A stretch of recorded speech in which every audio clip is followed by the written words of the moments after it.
It began when the HOA, led by Karen, allowed members to drill wells on my land. At first, I noticed equipment and signs indicating water access being established, and I assumed it was a mistake. But as days passed, it became clear. They were deliberately attempting to exploit my property for personal gain. Karen believed her HOA authority somehow allowed this. I immediately began documenting everything: photos of drilling rigs, timestamps, and communications with the HOA. Every well, every vehicle, and every intruding worker was recorded.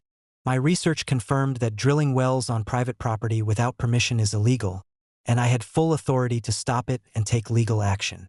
When I confronted Karen, she waved her phone and said, "You can't stop this. HOA rules permit water access for community use." I remained calm but firm. This is private property.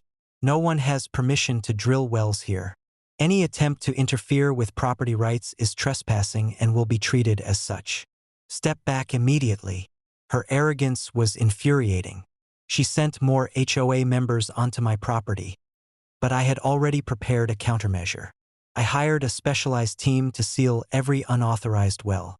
Cement, reinforced barriers, and locking mechanisms were installed to ensure no further intrusion could occur.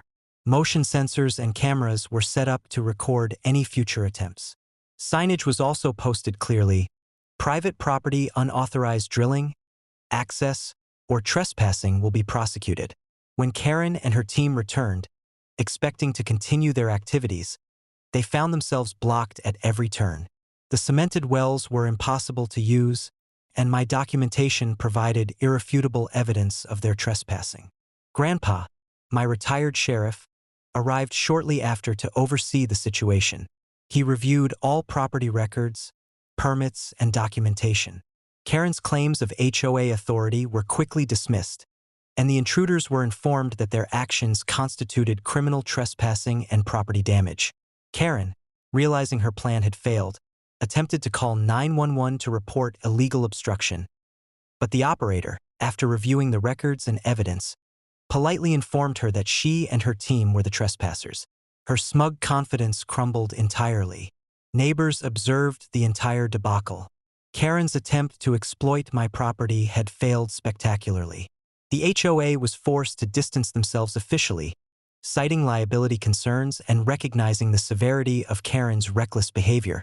Public humiliation, legal scrutiny, and the reinforced security measures ensured that she could never attempt such a stunt again. By the end of the day, my property was fully secured, wells sealed, and any chance of unauthorized access permanently blocked.